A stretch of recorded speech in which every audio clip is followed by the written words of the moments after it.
Nah, selanjutnya akan ada materi dari pembicara yang nggak kalah kerennya nih. Ayo, siapa nih? Kira-kira pembicara keduanya. Ada yang udah tahu belum, teman-teman? Oke, ada yang mana bang, teman-teman? Sudah hadir loh ini. Sudah hadir di sini nih. Tadi saya sudah cari-cari ini. Oh, sudah muncul ternyata pembicaranya hari ini. Oke, supaya tidak berlama-lama, kira-kira siapakah dia pembicara kita yang kedua?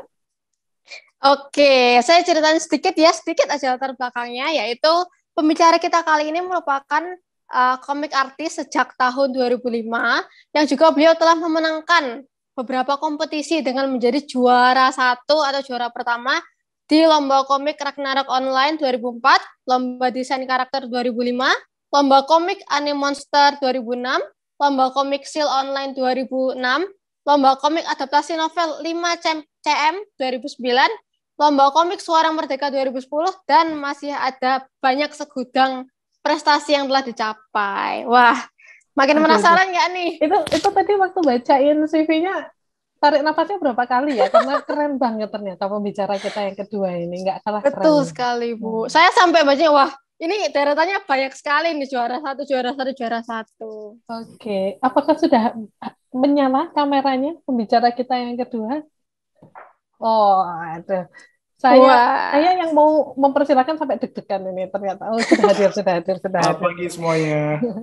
Oke, selamat pagi, selamat pagi, Pak. Pak Ais. Selamat Nah, pagi. ini teman-teman, sudah penasaran kan tadi dengan segudang prestasi beliau gitu ya.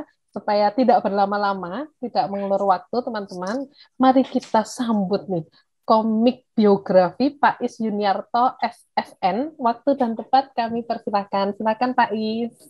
Baik, terima kasih teman-teman UC semuanya. Terima kasih sudah mengundang saya untuk share dengan tema IP development ya.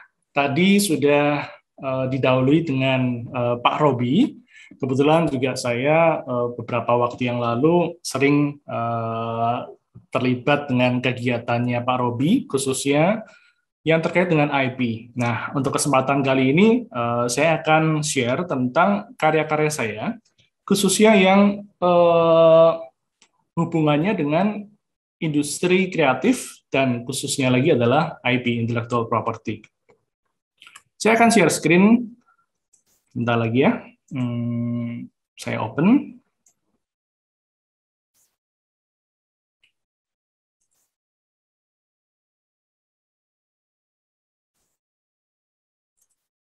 Sudah tampil? Sudah, Pak Ais. Baik, terima kasih. Oke, jadi judulnya adalah Comic Based IP Development, karena saya sendiri adalah seorang ilustrator dan juga saya seorang komikus. Saya juga mengajar di beberapa kampus dan saya juga pernah mengajar di UC, visi di UC sejak tahun 2006, kalau nggak salah sampai tahun 2018 kalau nggak salah ya. Oke, jadi saya bisa juga dihubungi di Instagram is.yuniarto, kalian bisa cek dan silakan kalau ada pertanyaan melalui DM. Baik, saya akan mulai dari gambar yang pertama. Ini adalah shelf yang menampilkan karya-karya komik saya yang sudah diterbitkan. Dan saya akan tampilkan sedikit tentang portfolio dari yang saya lakukan ya. Jadi kalau saya sendiri itu membuat ilustrasi, itu bisa juga untuk beberapa klien. Misalkan yang tampil di sini, ini adalah karya-karya untuk klien. Dulu di Surabaya itu pernah ada kantornya Square Enix beberapa waktu yang lalu, cuman saat ini sudah tidak beroperasi lagi. Jadi pada saat itu proyeknya mereka itu adalah bikin kartu ilustrasi karakter untuk card game ya, card game digital. Itu salah satu saya juga ikut terlibat. Kemudian yang kanan atas itu ilustrasi untuk game online, judulnya Get Tempted. Kemudian yang kanan bawah itu adalah kartu dengan konsep seperti kartu Magic ya, TCG game. Jadi saya terlibat dalam ilustrasi karakternya. Kemudian portfolio karakter ya, karakter desain. Kalau tadi membuat ilustrasi, memang saya suka sekali ketika membuat karakter ya. Jadi ilustrasi tadi juga based on karakter, dan nantinya juga proyek-proyek komik itu lebih banyak yang saya drivennya itu adalah dari karakter dan story-nya. Nah, kalau yang ditampilkan di sini, ini adalah beberapa karakter-karakter desain yang mendapatkan apresiasi. Jadi yang paling kiri dan yang tengah itu kebetulan dari event yang sama tapi dari tahun yang berbeda ya. Jadi dari Kementerian Kebudayaan. Kalau dulu namanya ganti-ganti tuh, ada yang Kementerian Tourism and Cultural gitu ya. Sekarang namanya Mendikbud ya, Kemendikbud. Pada saat itu mereka bikin lomba tahunan untuk menciptakan karakter yang terinspirasi dari Kenusantaraan atau Indonesia. Kemudian gambar yang kanan itu adalah tahun 2019,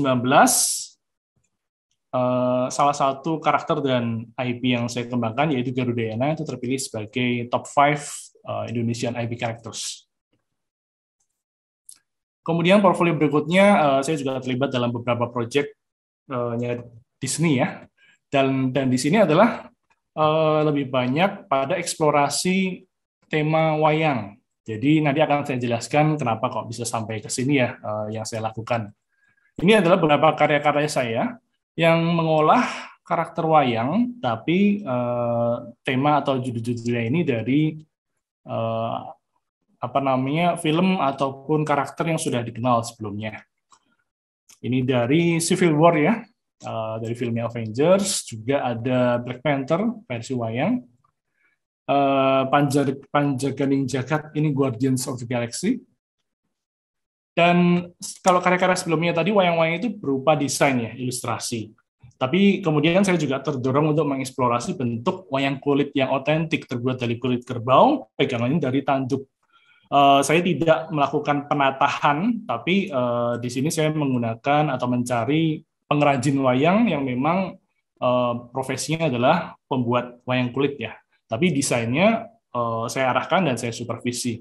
Dan ini adalah bentuk wayang kulitnya. Dan memang proyek ini adalah pesanan dari Disney pada saat tahun 2018 mereka launching film Avengers Infinity Wars. Mereka launching untuk Asia Tenggara itu di Singapura dan mereka minta saya untuk hadir dan menyerahkan wayang kulit ini kepada director, sutradara, dan juga beberapa aktor yang terlibat dalam film Avengers tersebut. Jadi di sini ada sebuah acara khusus untuk memperkenalkan wayang kulit dan juga memberikan wayang tersebut sebagai cenderamata dari Indonesia. Selain Disney juga Sony ya, ini untuk Venom, Spider-Man, ini juga untuk event pada saat ini sama Tom Holland dan Chris Hemsworth ya. Chris Hemsworth waktu itu filmnya Men in Black juga ditampilkan atau istilahnya ada penyerahan wayang kulit dan juga sempat dimainkan di panggung.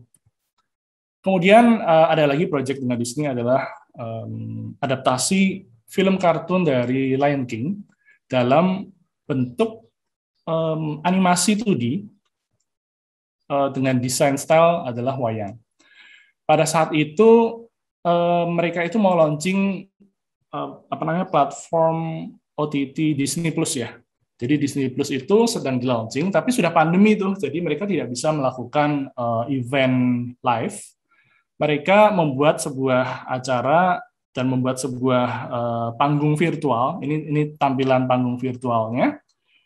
Kemudian ada beberapa event-event dan juga salah satu acaranya adalah live show seperti ini ditampilkan dalam layar lebar dan backdrop-nya itu adalah animasi opening dari Lion King yang saya buat. Dan ini beberapa scene untuk animasi tersebut. Di internet ada beberapa video yang menampilkan ini, di YouTube juga, nanti kalian bisa lihat. Di sini tidak saya tampilkan videonya. Dan yang terakhir dengan Disney itu adalah tahun ini pada saat launchingnya film Raya and the Last Dragon, dan yang versi ini adalah versi pertunjukan wayang kulitnya yang istilahnya menggunakan puppet, kemudian di-shoot di belakang layar dan juga ditampilkan virtual background-nya. Kalau yang Lion King tadi kan cuma animasi 2D, gambar ya. Kali ini ada puppetnya, jadi lebih otentik, beneran bisa disebut sebagai shadow puppet performance. Ini dari Raya and the Last Dragon. Ini salah satu still image-nya untuk promotional itemnya ya. Nah, saya akan masuk kepada judul komik ya, yang mana kita akan eksplorasi tentang bagaimana proses pembuatannya dan juga development-nya. Kalau tadi portfolio yang sebelumnya itu lebih banyak ke saya membuat untuk klien ya, tapi bedanya untuk ini IP, ini adalah IP-IP yang saya ciptakan secara original, baik itu ceritanya maupun desain karakter ya. Nanti saya akan ceritakan ada beberapa karakter yang mengambil dari kisah legenda. Jadi ini adalah beberapa cover-cover yang sudah diterbitkan, ada beberapa varian cover juga di luar ini. Sejauh ini ada sekitar 16 judul atau 16 buku ya yang sudah terbit, baik itu secara cetak ataupun digital. Wind Rider ini adalah karya pertama saya di tahun 2005, dan ini sudah mengalami 3 kali cetak ulang. Dan yang kanan atas itu adalah cover-cover yang lama. Jadi yang sebelah kiri itu adalah cover yang baru. Dan di versi yang terbaru saya tambahkan gimmick berupa augmented reality, pesawat yang tampil dalam komiknya. Jadi ini adalah komik yang one shot, 1 buku tamat, formatnya adalah manga, diterbitkan oleh Gramedia, Alex Media dan MNC Gramedia. Jadi yang augmented reality itu adalah sebuah nilai tambah bahwa saya sih melihat sebuah komik itu ketika di toko buku, dia kan harus bersaing dengan banyak sekali komik-komik yang terbit dalam bulan tersebut ya. Bisa dalam sebulan terbit 200 buku komik.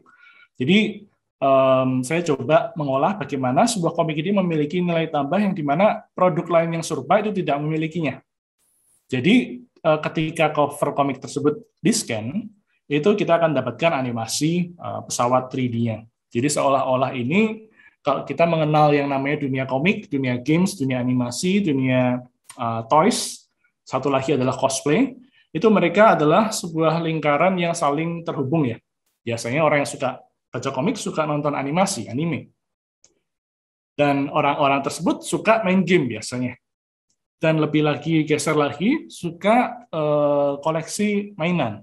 Jadi di sini menawarkan sebuah konsep di mana beli bukunya dapat mainannya, tapi mainan ini adalah berupa augmented ya, tidak dalam bentuk fisik. Ini adalah interior halaman dalamnya. Sebenarnya versi cetaknya itu versi hitam putih ya, hitam putih manga, cuman yang saya tampilkan di sini adalah versi full colornya. Ceritanya tentang pesawat tapi bentuknya itu adalah motor. Saya menyebutnya adalah skybike. Jadi ini temanya adalah cerita fantasi, negeri di atas awan. Jadi peradaban sudah punah, dan manusia itu tinggal di kota-kota yang melayang, tapi fokus utamanya pada para rider dari skybike ini. Kemudian karya yang kedua, judulnya adalah Knights of Apocalypse, dan di karya yang ini dan sebelumnya, saya bekerja sama dengan rekan saya namanya John Gustav Reinhardt. Kami berdua menciptakan cerita bersama-sama, kemudian juga John ini kebetulan latar belakangnya dia adalah arsitek, jadi dia banyak membantu pada pembuatan background ataupun gedung-gedung dan bangunan. Sementara saya membuat desain karakter, kemudian jalan cerita bersama-sama, dan juga keseluruhan dari komiknya. Kalau Knights of Apocalypse saya sebutnya adalah KOA. Itu adalah konsep trilogi, jadi 3 buku tamat. Ini covernya ini dibuat connected, jadi bisa disambung tuh covernya. Jadi ini sebuah nilai tambah lagi ya, di mana kalau kita ke Gramedia ataupun ke toko buku, mungkin cover connected itu ada, tapi sangat jarang jumlahnya. Kalau tadi sebelumnya Wind Rider itu augmented reality mungkin belum pernah ada ya, kalau saya berani bilang di Indonesia. Kalau connected seperti ini, ada, tapi sangat-sangat jarang. Mungkin cuma sekian persen saja ya dari keseluruhannya. Jadi saya mencoba membuat nilai tambah dari sisi collectible-nya, connected cover seperti ini. Knights of Apocalypse ini ceritanya adalah sci-fi, yaitu fantasi luar angkasa, di mana ada pesawat antariksa, kemudian temanya adalah perang bintang seperti Star Wars ataupun Star Trek.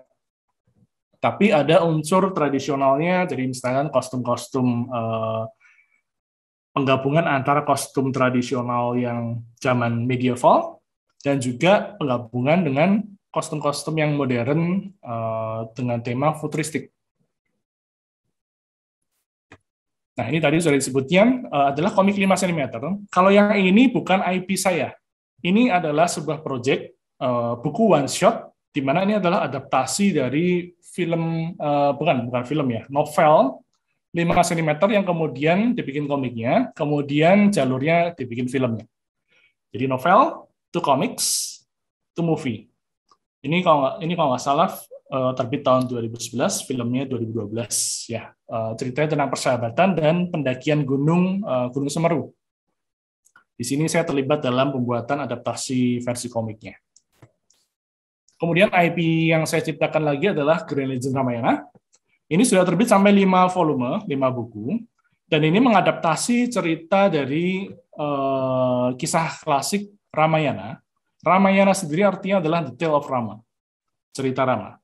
Dan Ramayana ini terkenal di India dan juga menyebar ke seluruh Asia Tenggara, Malaysia, Vietnam, Laos, Indonesia. Sejak ratusan tahun lalu, Indonesia sudah kenal tentang Ramayana melalui cerita-cerita, relief candi, dan juga pertunjukan wayang kulit. Di tahun 60-an, Indonesia itu memiliki masa keemasan komik. Jadi pada tahun 60-70-an, komik Indonesia itu sangat berjaya. Banyak faktornya ya, selain memang karena ceritanya seru, gambarnya juga sesuai dengan zamannya. Tapi pada saat itu memang belum banyak alternatif media hiburan ya. Mungkin bioskop sangat sedikit, internet nggak ada, game juga nggak ada, TV juga mungkin masih hitam putih dan masih jarang ya.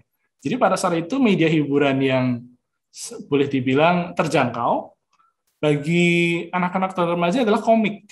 Dan komik itu sudah sejak tahun 1920 mulai secara industri secara global, hingga hari ini industri komik, kita bicara komik cetak maupun nantinya komik webtoon, akan terus ada karena komik ini masuk dalam sebuah kebutuhan medium hiburan, khususnya untuk anak remaja, bahkan saat ini sudah untuk bergeser kepada dewasa. Bahwa anak-anak yang dulu suka komik, ketika dewasa mereka juga masih suka baca, walaupun mungkin seleranya berubah ya. Mungkin yang dulu suka baca Doraemon, sekarang mencari cerita yang lebih relevan dengan usia ataupun permasalahan kehidupannya. Nah, kembali ke Grand Legend Ramayana. Di sini saya mengadaptasi cerita wayang, tapi saya mencoba menampilkannya dalam kostum hybrid modern seperti ini. Jadi hal yang pertama adalah ini wayang X atau digabungkan dengan tema noir ya. Noir ini adalah tema seperti film-film kalau di Hollywood itu dikenal. Setting atau temanya itu di barat. Setting tahunnya sekitar 1930. Cerita-cerita tentang mafia ataupun detektif ya. Jadi di sini saya gabungkan wayang X noir. Jadi penggabungan antara tema wayang klasik, masih ada beberapa ornamen-ornamen tradisional yang saya pertahankan. Jadi misalkan ada gelung, gelung itu adalah ornamen pada kepala ya, yang lengkung itu kalau untuk yang laki-laki. Kemudian sumping itu adalah perhiasan telinga. Itu adalah dua perhiasan yang paling khas dari wayang Indonesia. Wayang lain-lainnya dari Thailand dan Malaysia sedikit berbeda bentuknya. Jadi ini otentik atau khas dari Indonesia. Dan juga ada yang lain-lain lagi seperti gelang tangan dan juga diaksesoris pada baik itu pada leher ataupun pada ornamen lain. Sementara kalau di leher ataupun di bahu itu di negara lain mirip sih. Jadi mirip orang Thailand juga bisa mengenalin konsep seperti ini walaupun sedikit slightly different ya. Tapi mereka akan familiar atas karakternya dan juga atas identitas-identitas tradisionalnya. Jadi ini adalah ketiga karakter utama, Rama, Sinta, dan Laksmana. Saya mencoba membuat twist bahwa dulu itu kalau di cerita klasik ya, Rama itu bawa panah ya, senjatanya panah. Panah itu adalah senjata jarak jauh, shoot.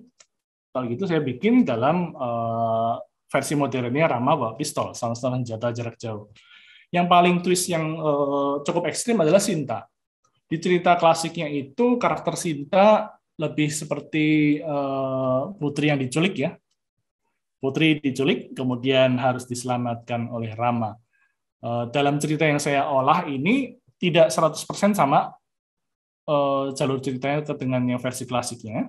Tapi saya mencoba membuat cerita dengan konsep dasar yang sama, tapi alur detail ceritanya, pengkarakternya sudah berbeda. Jadi misalkan Sinta ini saya buat tetap sebagai putri, tapi sesuai dengan kebutuhan, mungkin kebutuhan apa ya, penceritaan zaman ini, saya menampilkan karakter Sinta ini sebagai karakter perempuan yang dengan poin defense yang besar ya, bahwa saya tampilkan dia bawa bazooka, dan dia memiliki kemampuan bela diri, memiliki kepribadian yang cukup kuat. Jadi saya nggak pengen membuat cerita karakter putri yang diculik dan diselamatkan begitu saja. Dan ini adalah tampilan halaman dalamnya, karakter Rama. Dan juga ini halaman komiknya, versi hitam putih. Ini diterbitkan oleh Reon Comics ya, penerbit dari Indonesia. Dan Grand Legend Ramayana termasuk salah satu judul komik dari Indonesia yang lisensinya itu dibeli oleh penerbit Jepang, namanya Komik Catapult, dan diterjemahkan secara ofisial dalam bahasa Jepang. Ini adalah tampilan halaman versi Jepangnya ya. Dan juga dibeli lisensinya oleh penerbit webtoon dari Korea, namanya adalah Buftoon, dan ini adalah tampilan versi webtoonnya. Di versi webtoon itu full color ya. Dan ini versi webtoonnya dalam bahasa Korea. Jadi Rama Sintanya sudah bisa bahasa Jepang dan Korea. Komikusnya belum. Kemudian satu lagi adalah lisensi dari penerbit komik webtoon versi bahasa Inggris. Ini dari Amerika. Kemudian IP dari Grand Legend Ramayana ini memiliki daya tarik utama pada kostum, desain kostum, di mana kostum itu unik dan menarik perhatian bagi para cosplayer ya. Jadi memang dari awal ketika penciptaan Grand Legend Ramayana ini, saya memang sudah berpikir dan bertujuan bahwa saya akan bikin kostum di mana kostum ini istilahnya sih cosplayable ya, menarik untuk bisa di-cosplaykan. Dan akhirnya beneran terwujud ya, bahwa penggemar ataupun pembaca komik GLR ini menyambut. Dan mereka ini dalam beberapa event-event yang berbeda ya, ini mereka bikin cosplay sendiri dan ya mereka foto sendiri, foto session sendiri. Kadang-kadang saya nggak tahu dan ketemunya di internet ya, atau diberitahu teman malah baru tahu gitu ya. Dan juga ini yang lain-lainnya dari berbagai macam acara ataupun mereka foto session versi sendiri. Kemudian menyambut dari reaksi fans tersebut, dari pihak penerbit mendorong sebuah acara yang namanya live show Grand Legend Ramayana. Jadi kalau di Jepang itu sudah umum ya, bahwa sebuah komik itu dikembangkan menjadi berbagai macam wahana lain, baik itu menjadi game, menjadi film, tapi khususnya di Jepang, itu sangat lumrah sebuah IP komik itu diangkat menjadi live show. Live show ini adalah pertunjukan live di stage dalam sebuah acara ya. Grand Legend Ramayana termasuk salah satu yang komik Indonesia pertama yang dibuat live show-nya seperti ini. Nah, ini pada saat pertunjukan acara live show di Jakarta. Kemudian IP Garudayana Saga. Garudayana ini adalah sebuah serial komik juga. Sebenarnya ini dibuat sejak tahun 2009, terbit pada tahun 2009, dan sebelum Grand Legend Ramayana dibuat. Jadi sebelum ada GLR yang tadi, saya sudah membuat komik yang temanya wayang berjudul Garudayana. Garudayana ini ceritanya tentang wayang tapi menggunakan setting Mahabharata. Tadi kan Ramayana ya, ceritanya Ramasinta. Kalau Garudayana itu settingnya ada di Mahabharata. Kalau Mahabharata itu mungkin kalian pernah dengar nih ya, yaitu cerita tentang Pandawa dan Kurawa. Ada Garut Kaca di dalamnya. Tapi khususnya berbeda dengan yang GLR tadi, saya menciptakan karakter Rama, Sinta, dan Laksmana dengan sifat, karakter, dan kostum yang berbeda. Di Garudayana ini, saya tidak menggunakan karakter Mahabharata Pandawa sebagai tokohnya, tokoh utamanya. Mereka muncul, tapi sebagai side character. Tapi di sini saya menciptakan karakter original, yaitu karakter Kinara dan Garu. Jadi Kinara ini adalah yang sebelah kiri, itu adalah treasure hunter, seperti Tomb Raider ya. tapi versi Nusantara. Kemudian Garu ini adalah baby Garuda. Dia bisa berubah bentuk, jadi berbagai macam wujud, bisa jadi bentuk anak-anak. Dan yang sebelah kanan adalah karakter Garut Kaca. Jadi Garut Kaca bukan tokoh utama di Garudayana. Dia sebagai side characters. Dan ini struktur dari 3 tokoh yang sering tampil. Ya, Kinara ini mewakili karakter yang perempuan yang adventurous, aktif ya. Kemudian Garu ini mewakili karakter yang fun, cute, magical, dan Garut Kaca mewakili karakter yang heroik dan maskulin. Jadi dalam pembuatan IP ini, dari awal saya menampilkan tokoh perempuan Kinara ini sebagai tokoh utama. Salah satu alasannya adalah, kalau di cerita Mahabharata ya, cerita wayang, Pandawa itu 5 bersaudara laki-laki semua. Terus musuhnya, Kurawa, itu 100 laki-laki semua. Ada sih 1 Kurawa perempuan gitu ya. Jadi sudah belum sudah 105 tuh karakter cowoknya. Jadi untuk mengimbangin 105 dominasi male characters, saya mengambil keputusan membuat tokoh utamanya perempuan. Tapi tetap saja ada ya Garut Kaca sebagai secondary karakter yang dia sering muncul walaupun bukan tokoh utama, untuk mengimbangin karakter perempuan, karakter anak-anak, dan karakter laki-laki. Jadi IP ini aksesibel untuk anak-anak, untuk remaja putri, dan juga untuk remaja laki-laki, diwakili oleh masing-masing kuadran dari karakter yang saya tampilkan ini. Dan ini desain karakter yang lainnya, ini adalah Pandawa 5, Bima, Nakula, Yudhistira, Sadewa, dan Arjuna. Kemudian ini adalah cover-cover komik yang sudah terbit. Saat ini sudah terbit sampai volume 6 plus 1 edisi spesial. Dan sudah komik cetaknya sudah terjual 96.000 kopi. Komik digitalnya pada saat beberapa tahun yang lalu sempat tayang di Ciayo, saat ini tidak ada lagi. 40.000 viewer dalam 1 pekan. Ini versi webtoonnya. Dan juga tahun 2015 bersama GLR, lisensinya dibeli untuk diterbitkan dalam bahasa Jepang. Ini versi bahasa Jepangnya. Kemudian community untuk Garudayana lebih besar lagi daripada Grand Legend Ramayana sebenarnya ya. Jadi ini juga sama bahwa dari fans, dari penggemar, mereka menciptakan kostum untuk mereka photo session, bahkan juga lebih sering lagi adalah mereka memenangkan kompetisi cosplay ya. Sering beberapa kali mereka memenangkan lomba cosplay tersebut melalui karakter Garudayana. Ini dari beberapa event yang berbeda, dan masih lebih banyak lagi ya, seperti ini. Kemudian, ini adalah sebuah pagelaran yang dibuat oleh fans, tidak melibatkan penerbit ataupun kreatornya saya. Jadi mereka membuat event indie, panggung pagelaran, yang mereka bikin sendiri gitu ya, untuk event mereka sendiri. Jadi ini from fans to fans, tidak melibatkan dari official. Ini saya lompatin. Kemudian juga Grand Legend Ramayana dan Garudayana dikurasi oleh Barbican Museum ya, dan juga terlibat dalam pameran yang namanya adalah Mangga Asia gitu ya. Dan itu pameran roadshow di seluruh Eropa dan juga sampai ke Thailand dan ke Cina juga. Nah, dari IP Garudayana ini, saya terinspirasi dari IP-IP dari luar negeri ya, seperti misalkan Marvel, DC, Disney, itu kalau dari US. Kalau dari Jepang itu, seperti kita tahu, manga misalkan Naruto ya, One Piece, Dragon Ball, berangkat dari komik, tapi memiliki banyak turunan produk derivatif ataupun dialih mediakan menjadi objek-objek ataupun produk yang bermacam-macam.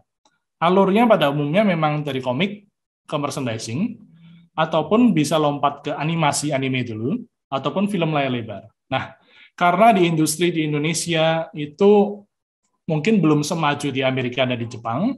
Untuk pembuatan film ataupun anime mungkin biayanya sangat mahal. Jadi saya langsung lompat kepada merchandising, di mana merchandising pertama yang saya buat adalah yang paling simpel yang bisa dilakukan semua orang, yaitu bikin kaos. Tapi kaos ini cukup laris ya, kalau di Indonesia itu orang suka beli kaosnya gitu ya. Kemudian ada juga bekerjasama dengan rekan, partner, untuk membuat sebuah, ini disebut apa ya, pop-up store ya, di salah satu mall di Jakarta, dengan apparel Garudayana. Ini tampilan dari tokonya. Kemudian saya kembangkan kepada line stiker. Kemudian pengen bikin figurnya ya, action figure, tapi untuk bikin action figure tampaknya pada saat itu sulit sekali, ataupun butuh biaya yang mahal. Jadi saya berangkat dari bikin figur, tapi dari kertas, papercraft namanya. Dan kemudian mendapatkan partner untuk bikin figur beneran. Ini ukurannya seukuran Android, dan dibikin 1000 piece. Waktu itu produksinya di Cina, pabriknya. Dan ini sudah available.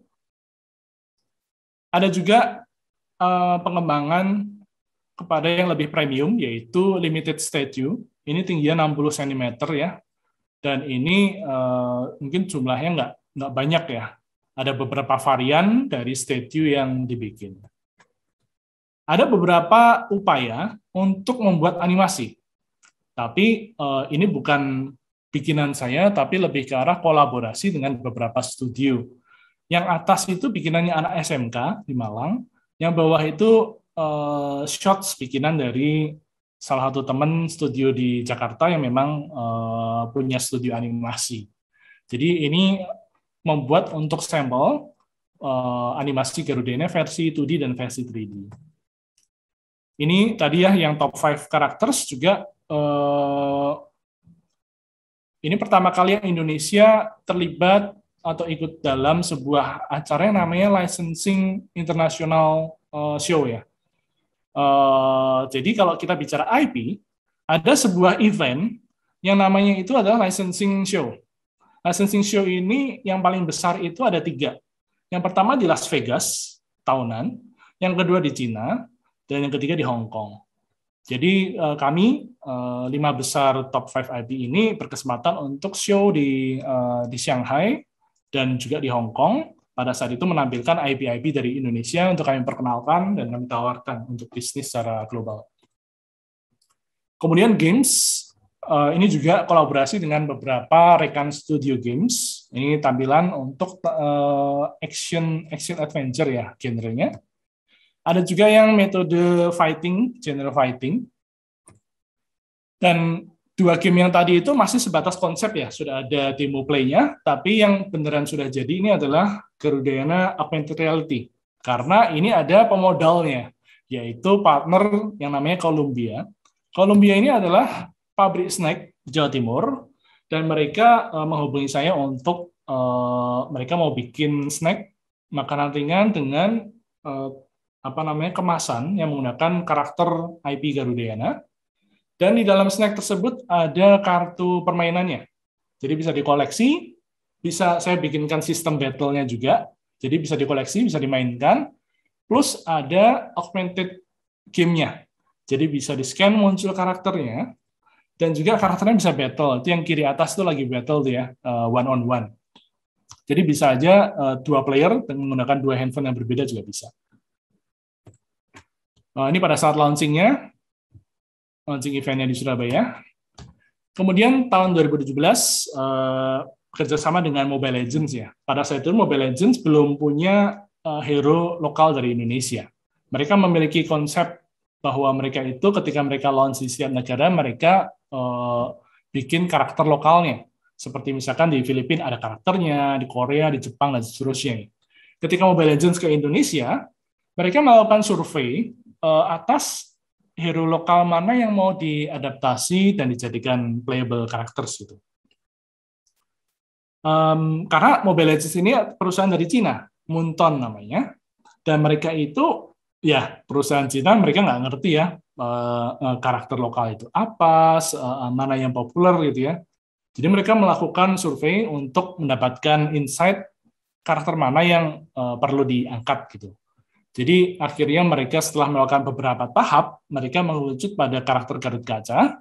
Dan kalau misalkan kalian Google Garut Kaca ya, akan muncul banyak versi dari Garut Kaca. Ada versi wayang kulit, wayang orang, wayang kulit, kostumnya beda-beda semua. Versi komik ada banyak sekali, bahkan sejak tahun 60-an versi yang banyak sekali. Bahkan kalau kita ngomongin wayang kulit sendiri pun memiliki desain style yang berbeda. Versi Jawa Tengah, versi Jawa Timur, versi Bali, itu beda-beda. Bahkan versi Jawa Tengah bisa beda tuh, Solo sama Jogja. Solo Jogja deketan padahal ya, tapi bisa beda. Dan mereka mengerucut ke satu desain Garut Kaca yang saya ciptakan, yaitu yang versi kostumnya yang dipakai di dalam komik Garudayana, yang tampilannya seperti ini. Jadi mereka menghubungi saya untuk menawarkan kerjasama, dan ya saya sambut, dan kemudian kolaborasinya seperti ini, saya tampilkan desainnya seperti ini, saya berikan, kemudian ini adalah hasil akhirnya, yang tampil dalam in-game-nya. Dan Garut Kacanya terbukti sukses ketika mereka launch, dan menjadi salah satu driven karakter yang membuat Mobile Legends ini menjadi sangat ramai ya, karena pada saat itu promonya beneran di-push menggunakan Garut Kaca, dan berhasil bahwa orang Indonesia sangat suka dengan karakter ini. Di bawah itu ada statistiknya, menjadi salah satu hero yang paling banyak dimainkan. Dan ini juga push promonya. Kapan lagi kita ngelihat kereta ya, biasanya kalau di Jepang ya kereta Pokemon ya, kalau di Indonesia kita mendapat kesempatan baru kali ini ya, ada karakter dari IP komik yang ditempel di kereta seperti ini, tampil di Mall Taman Anggrek, di Videotron raksasanya juga selama beberapa waktu. Ini adalah tampilan in-game dari game Mobile Legends. Nah, ini adalah kesimpulan dari IP yang saya kembangkan. Jadi ini adalah roadmap-nya. Berangkat dari komik, tentu saja kalau kita ngomong berangkat dari komik, komik sendiri memiliki roadmap-nya sendiri ya. Berangkat dari ide, kemudian perwujudan, kemudian upaya untuk penerbitan, upaya untuk menjadikan komik tersebut laris, sukses, serial, baru IP itu menyusul belakangan. Jadi ini adalah roadmap-nya. Saya memulai dari hal yang paling sederhana, yaitu membuat line sticker, ataupun membuat kaos ya, bahwa kaos itu semua orang bisa nyablon. Kita sekarang juga sudah banyak mesin untuk cetak, lebih mudah lagi untuk kita membuat produk. Tapi produk itu tidak sekedar kita bisa mencetak. Karena orang yang beli itu bukan cuma sekedar beli kain kaosnya, tapi mereka membeli cerita di dalam kaos tersebut. Nggak cuma beli gambarnya. Kaos dengan gambar yang bagus banyak. Tapi bagaimana supaya IP ini menjual, kita harus menjual ceritanya, kita harus menjual karakternya. Dan itu semua sudah terjual melalui komiknya ya. Kalau mungkin media wahana yang lain melalui novel, melalui animasi, melalui film, ataupun melalui game. Itu sama-sama menjual yang namanya experience. Baik itu experience baca, experience pembaca itu immerse ke dalam ceritanya, ataupun kalau tadi game, ataupun musik, experience dalam hal memainkan game tersebut. Jadi yang namanya IP licensing sebagian itu tidak bicara tentang seberapa bagus gambarnya, tapi adalah seberapa engage IP tersebut, ceritanya kepada audiensnya. Itu yang penting.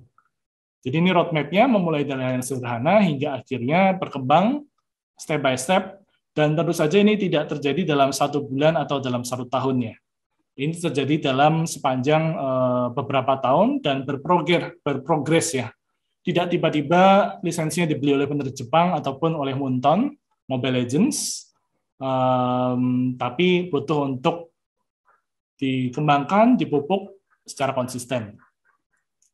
Kemudian saya tambahkan satu sesi lagi, yaitu tentang Bumi Langit. Saya sendiri juga terlibat dalam jajaran manajemen di Bumi Langit. Bumi Langit ini adalah IP house di Indonesia. Salah satu IP house yang boleh dibilang paling besar. Kenapa? Karena kami membawahi atau menaungi 1.000 karakter cergam legendaris dari Indonesia. Cergam adalah komik ya. Yang ditampilkan di sini adalah sebelah kiri itu genre superhero, Sebelah kanan genrenya itu pendekar. Gundala dan Si Buta dari Gua Hantu itu yang paling depan. Tapi di belakangnya itu banyak banget judul-judul lain.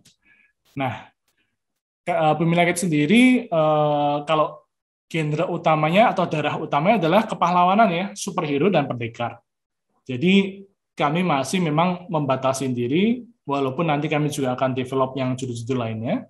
Dan ini berangkat dari 3 besar komik Indonesia legendaris. Sri Asih itu terbit sejak tahun 1964. Bahkan komik Sri Asih itu bisa disebut sebagai komik Indonesia yang pertama dalam wujud buku. Sebelumnya wujudnya dalam komik strip, lebih banyak yang di koran ya. Tapi Sri Asih ini salah satu pelopor, dan kerennya lagi memang Sri Asih ini dan teman-temannya Gundala dan lain-lain terinspirasi dari pada saat itu booming superhero Golden Age dari Amerika. Tapi sudah memiliki kesadaran untuk mengadaptasi ceritanya kepada audiens lokal. Itulah kunci sukses dari komikus-komikus terdahulu dan menjadi legenda hingga sekarang. Sri Asih ini tahun 64, mirip kekuatannya mirip Superman atau Wonder Woman ya, kuat gitu ya, bisa terbang, terus memiliki kemampuan-kemampuan lain. Sri Asih ini sebenarnya bisa multiplikasi. Kalau istilahnya Naruto tuh Kage Bunshin ya, bisa muncul dalam banyak tubuh. Kemudian bisa tumbuh besar, jadi seperti Ultraman, Sri Asihnya raksasa. Dan menariknya lagi, Sri Asih ini adalah selain komik pertama di Indonesia dalam bentuk buku, Sri Asih juga diadaptasi menjadi film di tahun 65 dan menjadikan Sri Asih ini sebagai film dari komik pertama di Indonesia. Kemudian Ganesh TH ini menciptakan Si Buta dari Gua Hantu pada tahun 67 atau 69 ya. Si Buta itu cerita tentang pendekar yang membutakan matanya untuk melawan musuhnya, mata malaikat. Dan Si Buta dari Gua Hantu sangat sukses, setiap volumenya terbit dan laris hingga 1 juta eksemplar. Dan sudah diadaptasi menjadi film, bioskop, layar lebar, sebanyak 8 film layar lebar. Dan ada 2 serial televisi. Jadi kalau ditanya nih ya, IP apa dari Indonesia yang paling legendaris dan terkenal sepanjang masa, kita bisa nyebut Si Buta dari Gua Hantu. Kenapa? Karena tidak ada IP lain dari ukuran-ukuran tersebut ya, dari sisi keterbacaan ataupun pembacanya jumlah eksemplar yang keluar, atau keterlibatan versi filmnya diadaptasi menjadi 8 film layar lebar. Jadi tidak ada IP lain yang sesukses Ganesh TH, walaupun dia sukses pada zamannya, yaitu antara tahun 70-an hingga tahun 90-an. Kemudian yang paling kanan itu Gundala Putra Petir.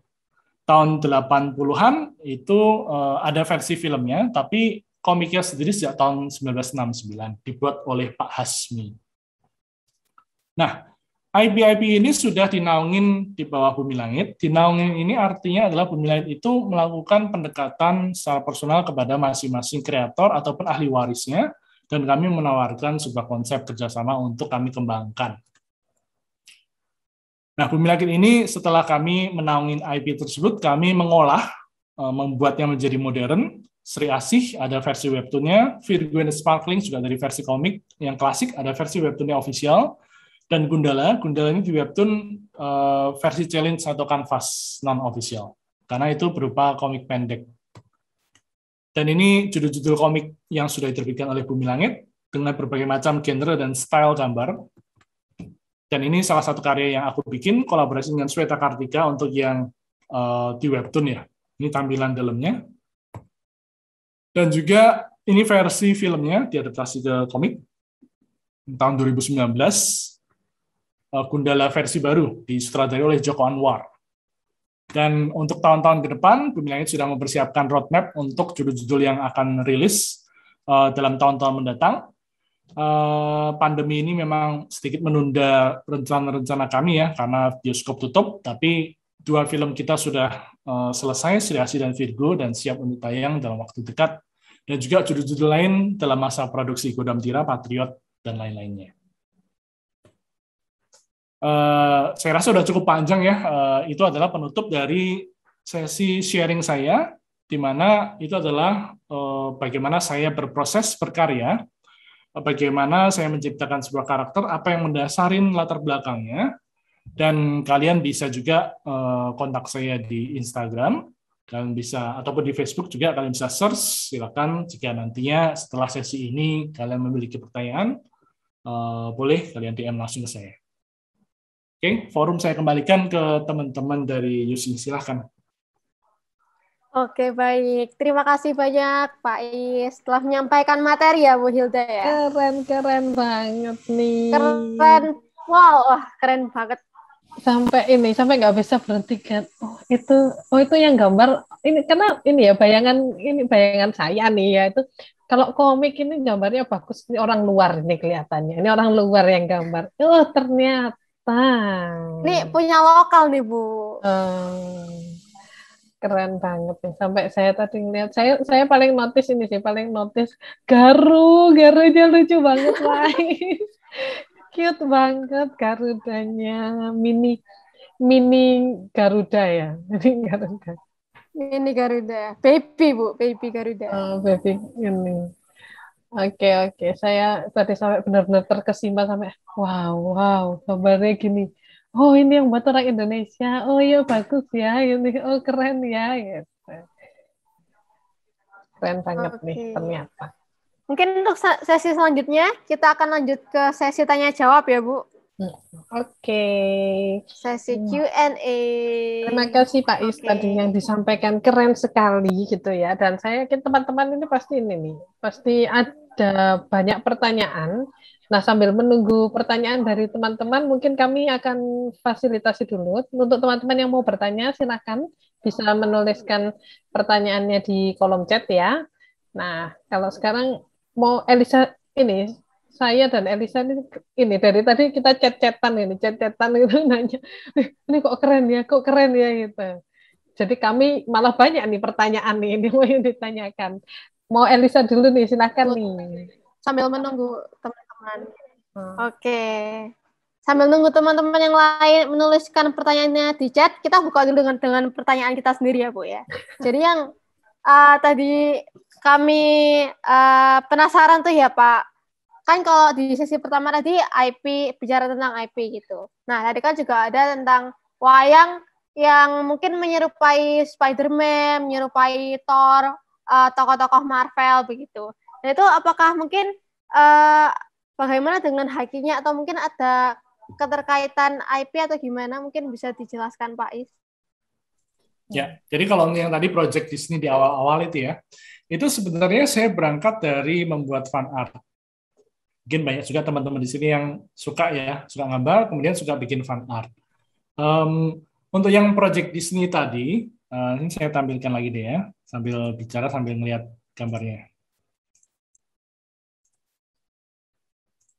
Iya, mungkin ini ya, kami bingungnya adalah kan itu udah ada nih tokohnya gitu kan, terus kita bikinin gitu. Ya, jadi project wayang ini sebenarnya berangkat dari fan art, di mana saya mengeksplorasi. Kan sebelumnya tadi saya membuat komik yang judulnya Garudayana dan Green Sinamayana yang memang adalah eksplorasi wayang ya. Nah, ketika saya membuat Garudayana, itu adalah sebuah eksperimen di mana saya menciptakan style manga, style komik Jepang, tapi digabungkan dengan karakternya wayang. Jadi istilahnya itu begini, manga itu adalah sebuah style modern. Jadi kayak gambar modern ya, pop culture lah. Tapi ceritanya atau karakter-karakternya inspired dari cerita klasik, cerita wayang ya. Artinya apa? Itu adalah sebuah pertemuan antara modern dan klasik. Paham ya maksudnya? Nah, dalam perjalanan saya mengeksplorasi ilustrasi gambar dan karakter, saya berupaya secara kreatif bagaimana kalau seandainya itu dibalik. Jadi istilah kerennya itu adalah what if gitu ya, yang Marvel baru bikin itu what if. What if kalau dibalik, yaitu style gambarnya itu klasik, tapi ceritanya modern. Wayang yang saya tampilkan di sini, Kartika Yuda ini, itu stylenya adalah wayang yang klasik. Tapi ceritanya adalah cerita pop culture, kebalikan dengan yang tadi itu Garudayana. Jadi ini adalah sebuah eksperimen saya dalam bentuk fan art untuk menampilkan bagaimana kalau karakter-karakter pop culture diwayangkan hasilnya seperti apa. Nah, di sini saya menampilkan secara rutin di Instagram atau di sosial media saya, hingga satu titik itu mendapatkan telepon dari Disney. Jadi pihak Disney itu tiba-tiba aja ya, nggak ada angin, nggak ada hujan, telepon. Dan mereka menawarkan untuk bikin versi wayang kulit arsnya buat dibawa pada saat launching. Jadi kalau ini aku boleh bilang case-nya adalah from fan art to official. Jadi yang awalnya saya iseng aja bikin karya yang saya suka dan tujuannya adalah mengeksplorasi. Tapi kalau bahasa anak sekarang ternotis oleh pihak ofisialnya, dan untungnya ternotisnya tidak sekedar wah ini melanggar hak cipta nih kita tuntut gitu ya. Untungnya secara positif. Jadi sejauh ini misalkan tadi di sesi sebelumnya ada bicara tentang IP, tentang perlindungan hukumnya, ataupun bagaimana ada beberapa kasus-kasus begitu ya. Pada tahapan tertentu fan art itu sebenarnya ada versi yang bisa dikomersilkan, ada yang tidak, tapi ada beberapa batasannya. Jadi kalau seandainya kita ada pertanyaan ya di kolom chat ini nih, apakah fan art itu boleh dikomersilkan? Kalau ditanya itu kepada pihak ofisialnya, jawabannya nggak boleh. Karena itu sudah jelas legal di hitam di atas putih. Tapi kalau kita bicara fan art komersialisasi, itu ranahnya di abu-abu. Maksudnya apa?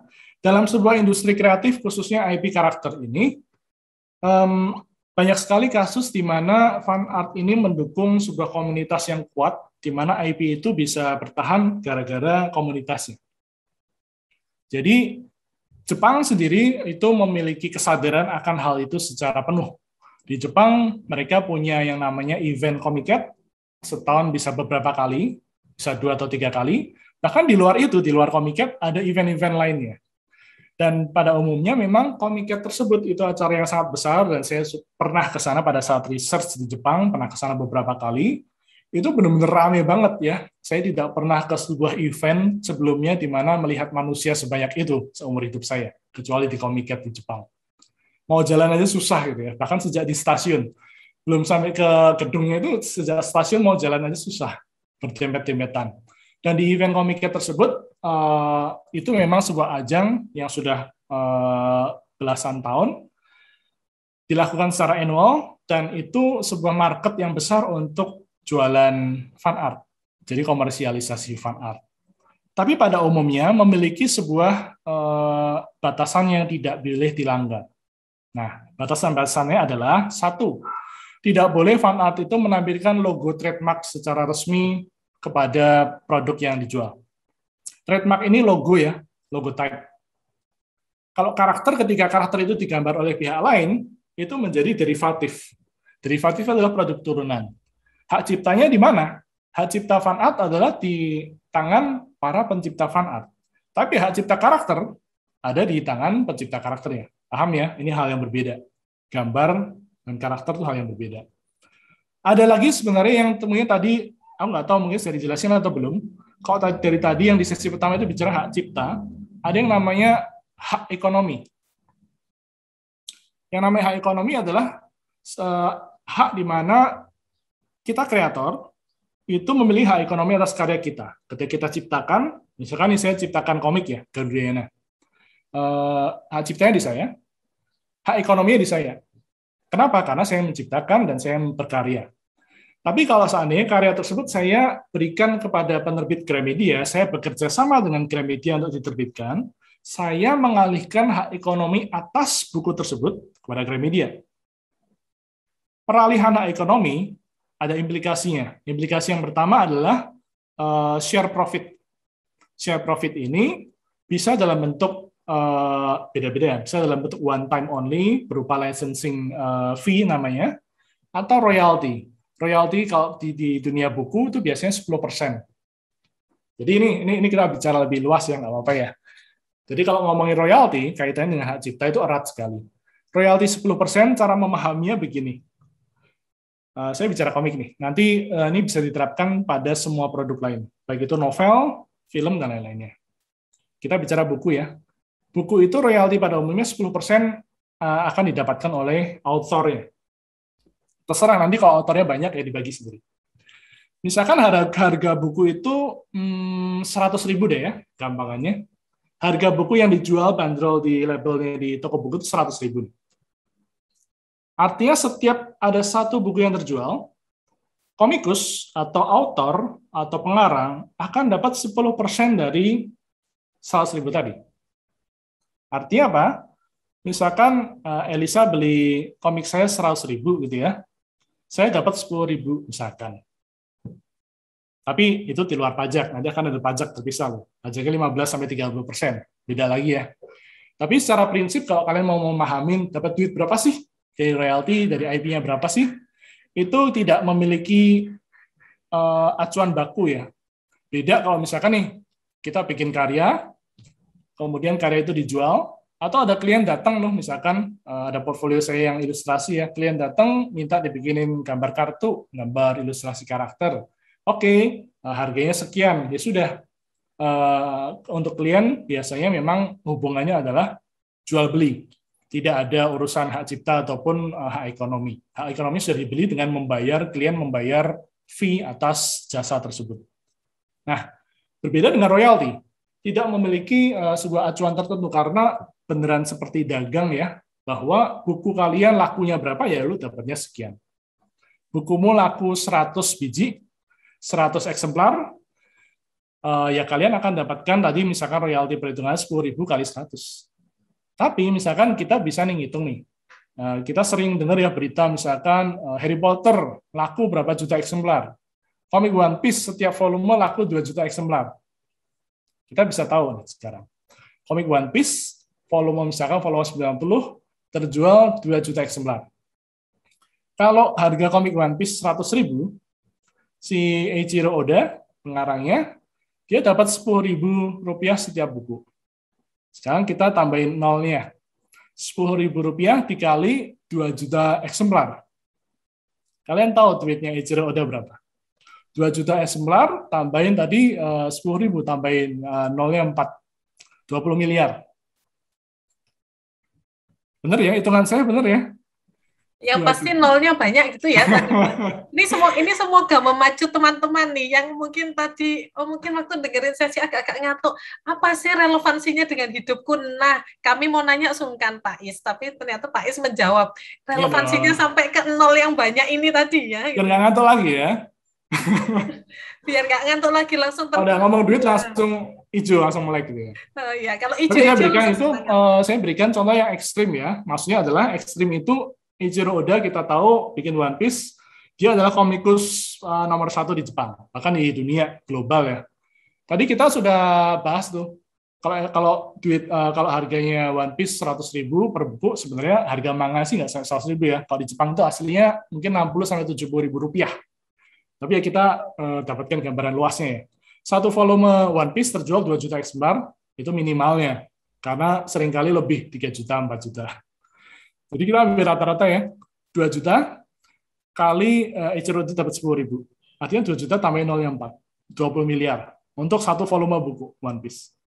Tadi One Piece, ada yang tahu nggak? Sudah terbit sampai volume berapa? 90-an ya. Nah, tadi 20 miliar kali 90, dibuletin aja nih ya. Kaliin 100. 20. Aduh, tambah banyak nolnya. 20 miliar. Tambahin tadi berapa? 100 ya? 2T.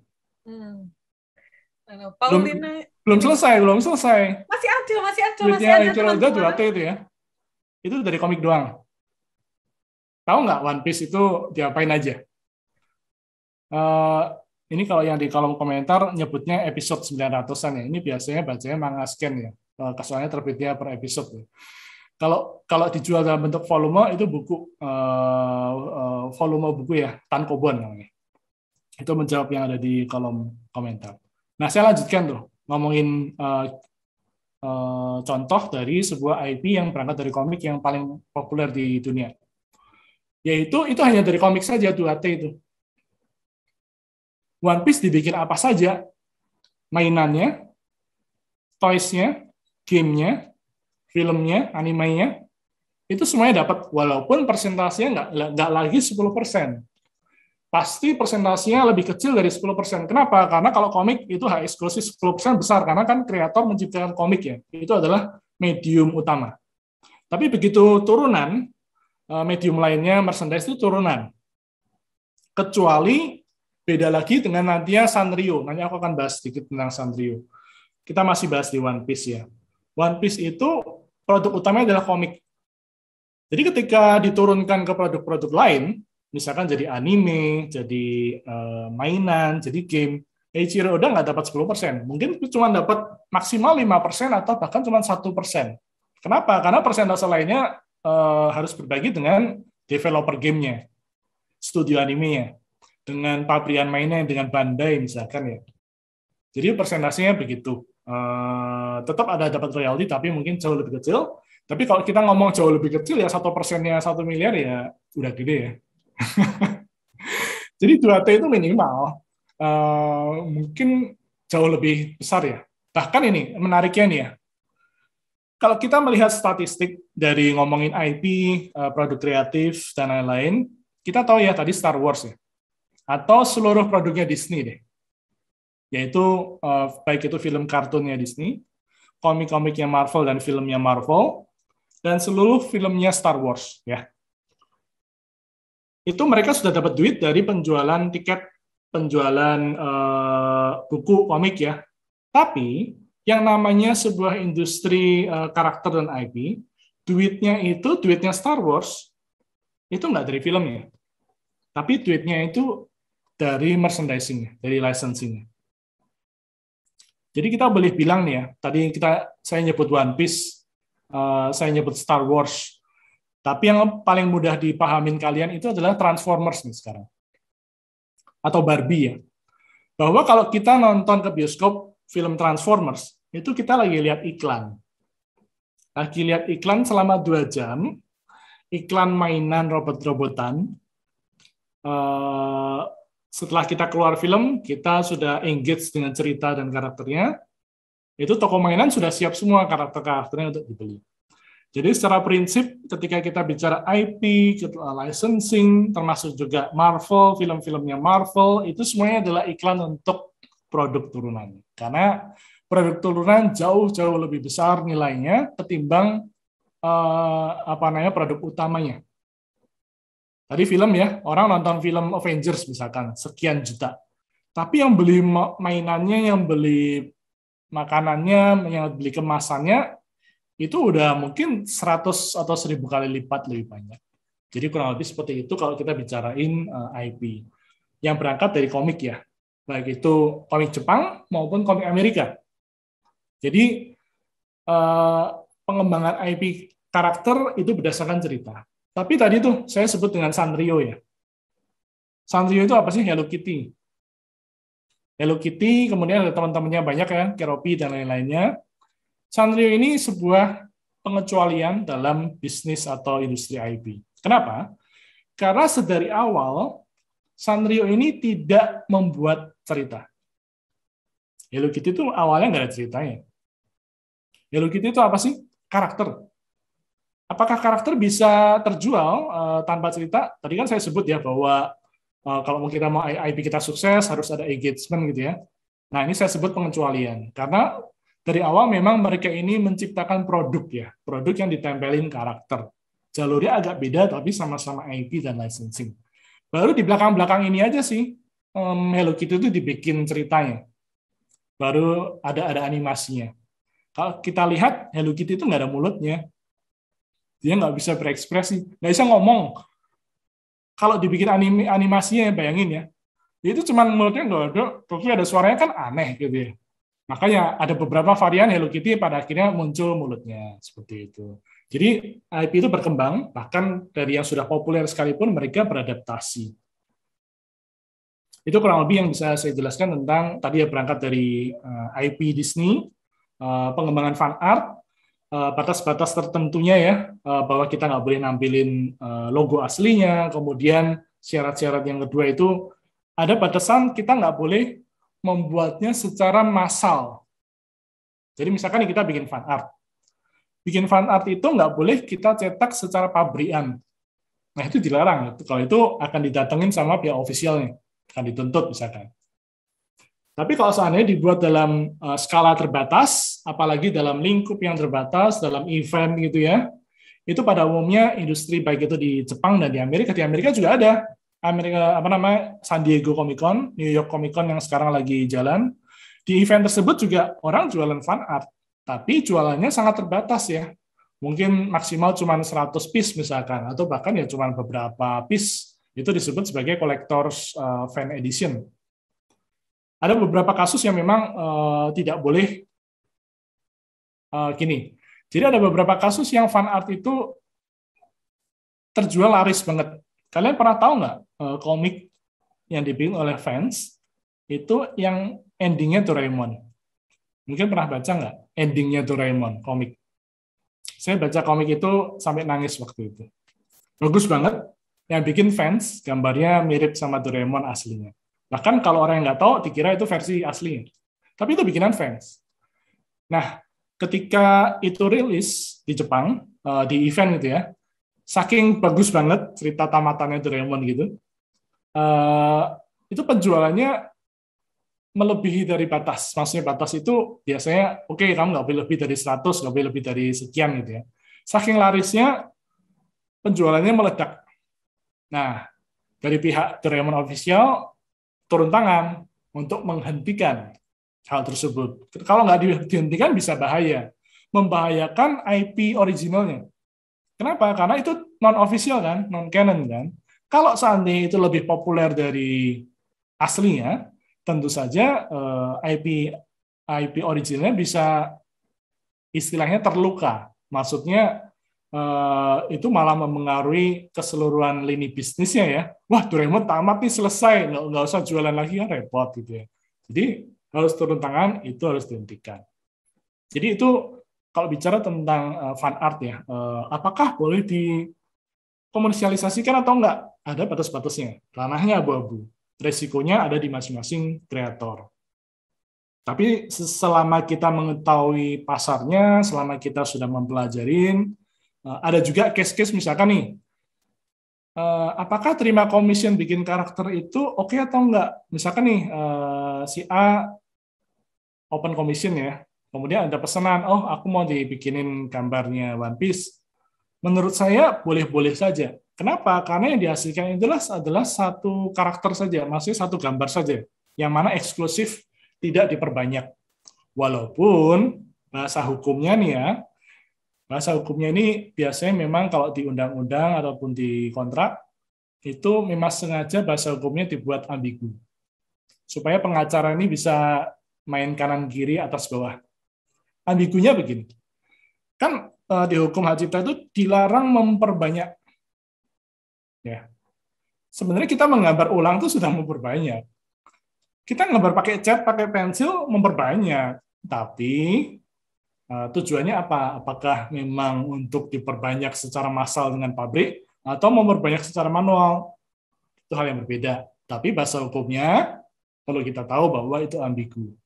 Memang supaya dibikin ambigu supaya bisa dipermainkan. Nah, itu kurang lebih. Ini siapa nih yang sudah bisa tidur sekarang nih? Yang sudah saya jawab bisa ini waktunya Pak tidur. Randy nih. Oh, Pak Randy. Bisa tidur Pak Randy, silahkan. Sudah bisa tidur dengan tenang tuh sampean ini. Wah, jadi ternyata ini ya, dari satu pertanyaan muncul banyak pertanyaan, tapi banyak yang terjawab juga sudahan nih gitu. Oke, ini sebelum yang bawa-bawa masih bisa menerima pertanyaan ya. Oh, ternyata manggilnya Ko Is nih. Kita nggak boleh manggilnya Pak Is nih. Bebas. Malah bebas. Malah ada yang manggil Bos Is ini. Jadi yang betul yang mana? Kita manggilnya Pak Bos atau gimana nih manggilnya? Kobos gitu ya. Oh, Kobos. Oke, Kobos. Panggil Pak aja bebas. Ya udah, yang benar berarti kita manggilnya Kobos ya, Elisa ya. Ini kalau dari Pak Randy Kobos Master Is. Waduh, Kobos Master. Kalau saya manggil Pak Randy biasanya Pak Presiden Randy. Oh, keren-keren ya. Kita kok nggak ada yang manggil gitu ya, ini saya. Ya, mulai sekarang mau manggil Pak Randy Pak Presiden. Gitu ya. Biar nilainya naik. Siap Pak Presiden. Silakan tidur dengan tenang Pak Presiden, gitu ya. Oke, nah di atas ini ada pertanyaan dari Pak Hutomo ya. Mungkin Pak Hutomo tadi sempat penasaran nih. Bagaimana proses eksplorasi, ideasi, dan eksekusi karakter cerita itu gimana sih prosesnya, tahapnya bagaimana, mungkin berapa lama gitu. Ya, oke. Menjawab tentang proses eksplorasi, ide, dan eksekusi ya. Pada beberapa case berbeda ya. Tadi yang saya tampilkan beberapa portfolio, ada yang Wind Rider, ada yang Knights of Apocalypse, ada yang Garudayana, ada yang Green Lantern Ramayana, memiliki alur ataupun potensi yang berbeda masing-masing. Contohnya, di karya pertama saya yang namanya Wind Rider judulnya, itu one shot, satu buku tamat. Kenapa? Karena itu by design ya, one shot itu by design. Karena ketika saya melakukan karya debut itu adalah karya pertama ke publik, menerbitkan karya pertama, saya nggak tahu respon dari publik atas karya saya. Tentu saja kita bisa menampilkan di internet, di forum ya, kita bisa lihat jumlah likes. Tapi ketika kita bicara produk yang dijual dengan bandrol harga, something different. Orang nge-likes ya asal nge-like aja ya, gratis gitu ya. Tapi kalau orang mau ngeluarin duit dari dompet untuk beli produk kita, itu hal yang berbeda. Jadi kita nggak tahu sebatas sejauh mana nilai komersialisasi itu bisa berjalan atau enggak. Jadi saya memutuskan di karya pertama saya bikin satu buku selesai, one shot, itu by design. Proses dari ideasi, eksplorasi bisa saja sangat cepat. Wind Rider ini ya, Wind Rider komik ya. Kalau saya ceritakan Wind Rider itu, nah saya tampilkan halaman komiknya yang tadi ya. Jadi Wind Rider itu awalnya ketika saya mau memutuskan terjun secara profesional dalam proses pembuatan komik, itu saya mengajukan yang namanya submission.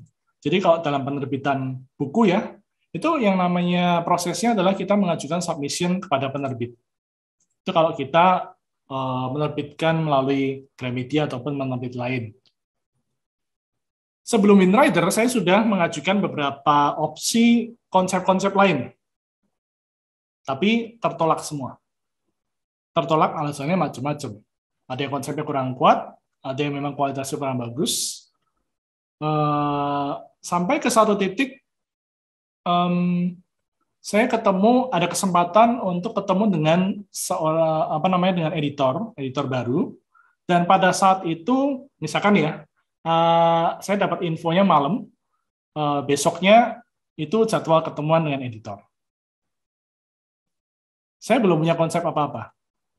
Malamnya, saya bikin desain karakternya dan satu alinea ceritanya. Jadi saya cuma bikin alinea, petualangan pengendara motor terbang yang bentuknya seperti pesawat dan motor di dunia di mana daratan planet itu sudah tidak bisa dihuni karena suatu sebab, dan manusia memilih tinggal di kota-kota yang melayang. Itu adalah premis sinopsisnya. Dan saya bikin karakternya. Ceritanya kayak apa, saya nggak punya. Karakternya sifatnya gimana, saya belum bikin. Tapi sudah ada visualnya. Saya sudah membayangkan, walaupun misalkan belum ada cerita detailnya ya, tapi saya sudah tahu, oh karakter utama ini penjahatnya itu. Ceritanya apa, nggak tahu. Belum bikin maksudnya. Jadi dengan modal 2 lembar kertas, desain karakter dan sinopsis, saya datang ketemuan dengan editornya suka, dan langsung disetujuin. Berbeda dari konsep-konsep cerita yang sebelumnya sudah saya bikin, ya sudah ada konsep halamannya, dan lain-lain. Jadi berbeda-beda tuh. Jadi begitu editor approve, saya langsung bikin. Saya langsung datang ke teman saya, John namanya, kami bahas bersama, aku punya ide seperti ini, sudah di-approve, kita kembangkan bersama. Dan akhirnya lahirlah Wind Rider ini. Sementara kalau yang judul yang berikutnya, yang Knights of Apocalypse, ini berbeda lagi. Knights of Apocalypse ini adalah self-publish. Self-publish itu artinya kita tidak mengajukan submission kepada editor atau penerbit. Self-publish adalah kita menerbitkan sendiri karya kita. Jadi, kalian bikin karya, komik, buku, kalian bisa kok cetak sendiri, kalian bisa terbitin sendiri, bahkan bisa masuk ke toko buku sendiri. Kalau kita bicara tentang penerbitan buku atau industri, mungkin butuh sesi yang lain ya, karena itu banyak banget tuh. Butuh mungkin mata kuliah khusus ya. Nah, ini saya tampilkan sedikit saja berdasarkan pengalaman saya. Jadi ini self-publish itu bisa kita lakukan sendiri. Dan memang saya memutuskan self-publish setelah sebelumnya itu, kalau disebut itu major label publishing ya. Major label itu melalui penerbit besar yang sudah established, mereka punya jalur distribusi. Tapi, kalau nggak melalui penerbit, ya kita cari sendiri jalur distribusinya, kita cari sendiri percetakannya, kita QC sendiri, quality control sendiri. Pada saat itu nekat ya, nekat ngeluarin tabungan untuk mencetak 3 buku. Walaupun ini setahun 1 buku ya, jadi nggak sekaligus 3 terbitnya ya. Dan itu dilakukan sendiri, tentu saja ada teman-teman yang bantu ya. Tadi ada John, ada satu lagi teman, tapi cuman ya terbatas lah. Kalau penerbit kan mereka punya tim tuh, punya tim marketing dan lain-lain. Jadi kami melakukan tim kecil ini cuma 3 orang, kami melakukan yang namanya scouting, distribusi, kami kirim sendiri ke toko buku, kami kirim ke luar kota, kami datang setelah masa penagihan, kami tagih sendiri royalti atau hasil penjualannya, kemudian kami mengurus tadi ya distribusi, kemudian juga launchingnya, event promotionnya, semuanya dilakukan sendiri. Memang menghabiskan waktu dan daya, tapi ya, yang namanya belajar menyeluruh mulai dari kertas kosong hingga sampai ke paycheck, itu memang alurnya panjang sekali. Tapi dengan mempelajari ini saya jadi tahu tentang penerbitan, tentang pengolahan karakter, IP, from A to Z. Jadi udah tahu karena udah pernah menjalanin ya. Jadi berbeda dengan yang Windrider tadi yang melalui Gramedia, yang Knights of Apocalypse diterbitkan sendiri. Dan ini ide ataupun tadi proses pengembangannya sangat lama. Kenapa?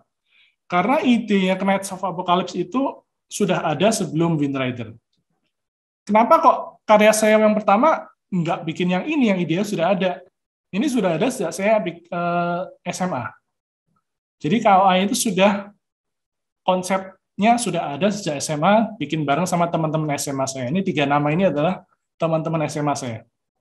Is, John, dan Aswin. Kami satu SMA. Dan di SMA juga kami sudah bikin ini ya, gambar-gambar, konsep-konsep secara amatir, belum tahu cara nerbitin, kualitas juga belum matang begitu ya. Dan karya pertama saya nggak bikin KOA, salah satunya tadi pertimbangan bahwa aku mau bikin one shot dulu untuk karya pertama. Karena KOA ini ceritanya panjang, butuh 3 buku untuk menyelesaikannya. Jadi itulah yang melatar belakangin kenapa kok KOA ini menjadi volumenya berikutnya. Karena Windrider ini pada saat itu dicetak 17.000 eksemplar dan cetak ulang, artinya sukses. Artinya penerbit ketika sudah memutuskan cetak ulang sebuah karya, artinya buku itu laris. Kalau nggak cetak ulang, ya buku itu belum habis. Gitu ya. Jadi karena sudah ada ukurannya, saya memberanikan diri untuk mencetak karya sendiri dan mempelajarin dari A sampai Z tentang penerbitannya. Jadi prosesnya sangat panjang, KOA ini sempat mengendap selama beberapa tahun, mengalami pergantian konsep, dan seterusnya. Kemudian Green Legend namanya dan Garudayana, itu juga memiliki waktu yang berbeda. Garudayana ini sejak tahun 2006 sudah ada konsepnya, baru terwujud beberapa tahun kemudian. Jadi konsep awalnya memang sudah ada mau bikin cerita wayang gitu ya, cuman belum memberanikan diri untuk berani benar-benar membuat komik wayang. Kenapa? Karena begini, kalau kita melihat market ya, pasar, dan kita mau melakukan survei nih ya, penerbit yang ngeluarin modal cetak gitu ya, melakukan survei. Apakah wayang ini disukain oleh anak-anak remaja? Saya khawatirnya surveinya bakal mengerucut kepada tidak gitu ya. Kalau disurvei dengan tidak, ya nggak akan tembus. Maksudnya adalah buat apa menerbitkan sebuah karya yang tidak memiliki potensi untuk disukai. Jadi kalau kita melakukan survei ke anak-anak ya, lu suka wayang nggak? Enggak. Ya karena memang wayang yang ada itu lebih banyak pertunjukan-pertunjukan yang mungkin lebih banyak orang dewasa, orang tua yang nonton ya, pertunjukan wayang kulit semalam suntuk, anak-anak gak ada yang tahan, atau mungkin bahasanya, ceritanya gitu ya, sulit untuk dipahamin misalkan. Tapi Garudayana akhirnya bisa tembus ke penerbit karena aku memiliki modal pada saat itu. Garudayana sudah ada validasinya karena sudah memenangkan sebuah kontes skala nasional, memenangkan juara 1. Jadi saya datang ke penerbit dengan validasi tersebut. Kalau misalkan dilakukan survei, hasilnya mungkin kurang bagus, tapi dengan kualitas yang bagus bisa meyakinkan bahwa kita bisa coba. Dan akhirnya terbukti bahwa Garudayana salah satu komik Indonesia di era modern ini yang mendapatkan berbagai macam penghargaan dan dicetak ulang beberapa kali, bahkan sampai sempat pindah ke penerbit. Artinya, yang konsep yang tadinya diprediksi bahwa ini nggak laku, kalau saya di survei saat itu nggak laku, kita butuh cara lain, kita butuh validasi yang lain, supaya konsep yang kita percayain ini, konsep yang sudah kita kembangkan, itu bisa terwujud. Jalannya sangat banyak sekali, mungkin ada 1001 jalan yang berbeda ya. Bahkan tadi misalkan Sanrio memiliki jalannya sendiri, Pokemon memiliki alurnya sendiri, Transformers juga sama. Mungkin nanti VCDUC bisa tambahkan mata kuliah khusus ya untuk ini, karena pembahasannya begitu luasnya. Demikian. Oke, terima kasih banyak Pak Is untuk jawabannya ya, yang sudah menjawab kebingungan teman-teman. Nah, ini sampai ada Paulinanya juga sudah nulis tidak ada yang Ini instan ya Pak ya. Iyalah, tidak ada yang instan, semua butuh proses ya, dan prosesnya tidak singkat gitu ternyata. Iya, betul banget, Bu. Oke, ini sebenarnya ada pertanyaan terakhir ya, Bu, dari Maga Putra Chandra. Oke, langsung saya bacakan. Tanggapan Kois tentang pasar urban toy di Surabaya nih, bagaimana? Oke, kalau urban toy sayangnya saya nggak banyak berada di lingkup urban toys ya. Jadi mohon maaf sekali, saya tidak memiliki pengetahuan yang cukup untuk menjawab pertanyaan urban toys. Mungkin kalau saya dari yang lain ada pertanyaan, boleh silakan. Mohon maaf, saya nggak memiliki kapasitas untuk urban toys. Nah, ini ternyata Kobos Masterpiece ini rendah hati sekali gitu ya. Biasanya kalau orang, aduh nggak mau nih aku pembicara, aku pasti nih aku mau jawab gitu. Tapi kalau memang kita nggak capable, lebih baik kita nggak ngasih pendapat ya, daripada pendapatnya ini ternyata nggak valid. Menyesatkan ya. Tambah menyesatkan. Wah, ya bener nih Pak Randy, kita harus panggilnya ini Kobos Masterpiece nih. Gitu. Oke, karena tadi sudah pertanyaan terakhir gitu ya, karena sudah pertanyaan terakhir, waktunya sudah hampir menunjukkan pukul 11, sekarang adalah waktunya kita untuk foto bersama. Teman-teman bisa menyalakan kameranya, kita bisa foto bersama dulu. Ini apakah Pak Randy yang akan memotret? Oke, Pak Randy, terima kasih. Saya kira Pak Randy tidur dengan tenang ini tadi. Oh, salah, bukan Pak Randy, Pak Presiden ya tadi manggilnya ya. Nah, itu Pak Presiden ya. Randy. Oh, Pak Presiden Randy. Saya kira tidur dengan tenang ini tadi setelah dapat jawaban dari Kobos Masterpiece ini tadi. Oke, saya mulai dari halaman 1 dulu ya, teman-teman. Ya, 1, 2, 3. Oke, halaman 2 ya. 1, 2, 3. Halaman 3, 1, 2, 3. Ya, udah, terima kasih. Oke, terima kasih Pak Randy. Oh, Bapak Presiden Randy, maaf. Oke. Nah, kita sudah sampai di penghujung acara. Bukan penghujung acara ya. Kita baru setengah nih perjalanan acara. Setengah. Iya, kita mau nyampaikan terima kasih sebesar-besarnya untuk Co-Boss Master Is pada siang hari ini. Ayo teman-teman kita kasih reaction-nya atas materi yang disampaikan gitu ya. Tadi mungkin yang ngantuk bisa langsung melek gitu ya. Ternyata dari IP ini nolnya bisa jadi banyak banget gitu ya. Yang tadi mikir apa sih dari tadi cuma IP, karya, haki, ya kayak gitu-gitu aja. Ternyata efeknya sampai nolnya banyak banget ini tadi loh. Gitu, sampai langsung semuanya semangat gitu ya. Oke, terima kasih. Mungkin Elisa, apa nih kira-kira menurut Elisa rangkuman nih dari yang disampaikan ke Bos Master Is kita hari ini nih?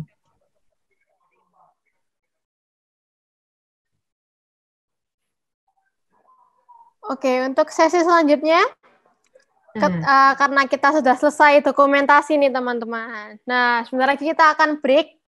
Breaknya 30 menit ya Bu ya, durasinya. Iya.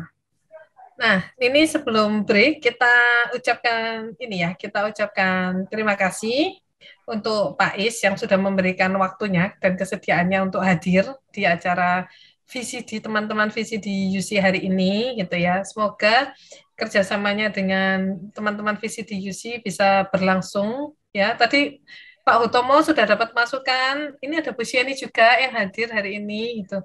Sudah dapat masukan disediakan mata kuliah khusus ya, Bos Master Is ya. Disediakan mata kuliah khusus nih gitu nanti untuk membahas banyak hal lebih mendalam nanti, apalagi terkait nanti untuk mungkin bisa sampai ke ranah bisnisnya ya gitu ya nanti ya untuk membicarakan IP ini. Oke, nah teman-teman nanti setelah ini teman-teman akan break sampai 11.30 ya Elisa ya, sampai 11.30.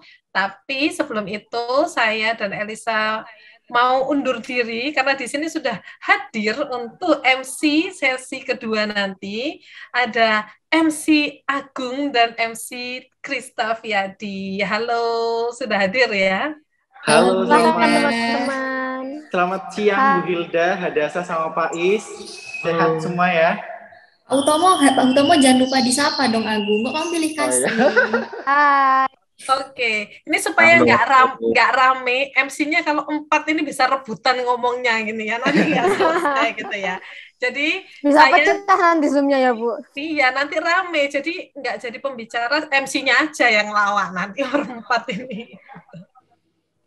Oke, nah karena ini saya izin undur diri untuk pamit, nanti di lain kesempatan kita bisa ketemu lagi gitu ya.